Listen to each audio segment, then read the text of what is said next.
بابے نے لمبا سا سانس لیا اور بولا، کاکا تم چاہتے کیا ہو؟ میں نے عرض کیا کہ واقعی آپ کو سونا بنانا آتا ہے؟ بابے نے خالی خالی آنکھوں سے مجھے دیکھا اور کہا، ہاں میں نے جوانی میں یہ ہنر سیکھا تھا۔ میں نے عرض کیا کہ کیا آپ مجھے یہ نسخہ سکھا سکتے ہیں؟ بابے نے میری طرف گھور کے دیکھا اور کہا کہ تم یہ سیکھ کے کیا کرو گے؟ میں نے عرض کیا، میں دولت مند ہو جاؤں گا۔ بابے نے زوردار قہقہہ لگایا اور کافی دیر تک ہنستا رہا۔ جب وہ ہنستے ہنستے تھک گیا تو بولا، تم دولت مند ہو کر کیا کرو گے؟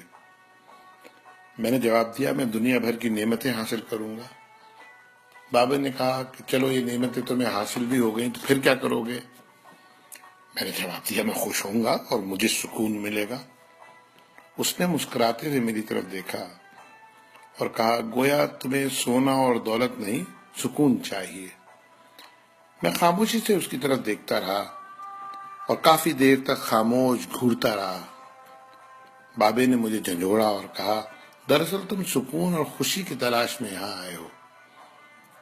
میں اس وقت کیونکہ ایک نوجوان تھا اور باقی نوجوانوں کی طرح یہی سمجھتا تھا کہ دولت ہی سکون اور خوشی حاصل کرنے کا ذریعہ ہے، لیکن بابے کی باتوں نے مجھے کچھ الجھا سا دیا تھا۔ اسی الجھن میں میں نے ہاں کر دی۔ بابے نے ایک لمبا قہقہہ لگایا اور پھر دیر تک ہنستا رہا اور کہا، کاکا میں تمہیں سونا بنانے کے بجائے انسان سے بندہ بنانے کا طریقہ کیوں نہ سکھا دوں؟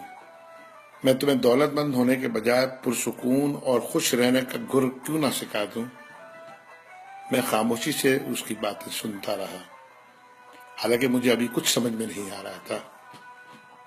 اتنے میں بابا بولا، انسان کی خواہشیں جب اس کے وجود اور عمر سے لمبی رہتی ہیں، وہ اس وقت تک انسان رہتا ہے۔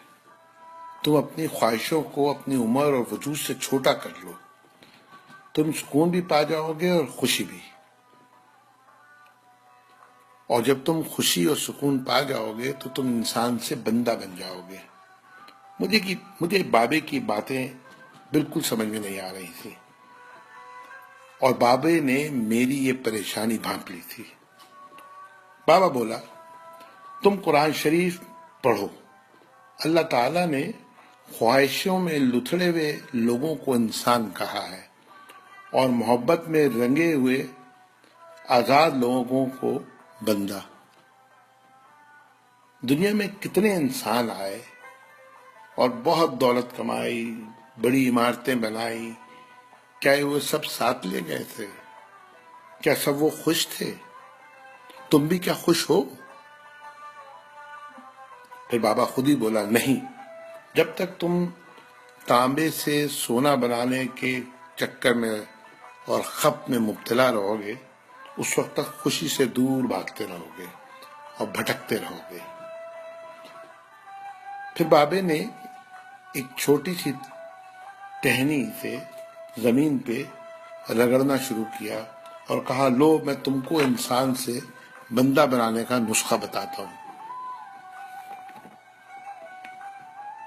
اپنی خواہشوں کو اپنے قدموں سے آگے نکلنے نہ دو۔ جو مل گیا اس پہ شکر کرو، جو چھن گیا اس پر افسوس مت کرو، جو مانگے اسے دے دو، جو بھول جائے اسے بھول جاؤ۔ دنیا میں بے سامان آئے تھے اور بے سامان ہی واپس جاؤ گے۔ سامان جمع کرنے کی فکر نہ کرو۔ جسے خدا ڈھیل دے رہا ہے اس کا کبھی احتساب مت کرو۔ بلا ضرورت سچ بھی فساد ہوتا ہے۔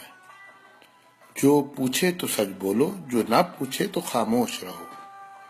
دینے میں خوشی ہے اور وصول کرنے میں غم۔ دولت کو روکو گے تو خود بھی رک جاؤ گے۔ چوروں میں رہو گے تو چور ہو جاؤ گے۔ اللہ راضی رہے گا تو جگ راضی رہے گا۔ وہ ناراض ہوگا تو نعمتوں سے خوشیاں اڑ جائیں گی۔ جب تم عزیزوں، رشتہ داروں، اولادوں سے چڑھنے لگو تو سمجھ لو اللہ تم سے ناراض ہے۔ جن سے تمہیں نقصان پہنچا ہو اور مزید نقصان پہنچنے کا اندیشہ ہو ان سے کنارہ کشی کر لو، ان سے بدلہ لینے کی فکر نہ کرو، کیونکہ سب سے اچھا بدلہ اللہ کا ہے۔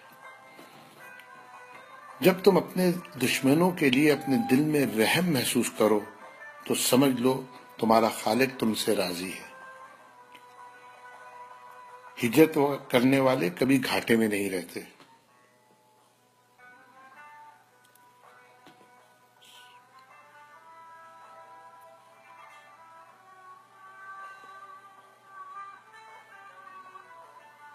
بابے نے پھر میرے کندھے پہ ہاتھ رکھا اور کہا جاؤ، بس ایک چیز کا دھیان رکھنا، کبھی کسی کو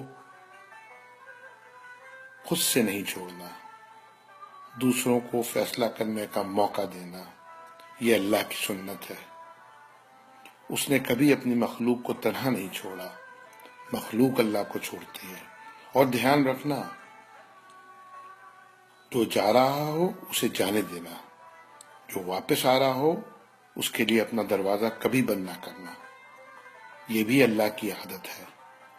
وہ واپس آنے والوں کے لیے اپنا دروازہ ہمیشہ کھلا رکھتا ہے۔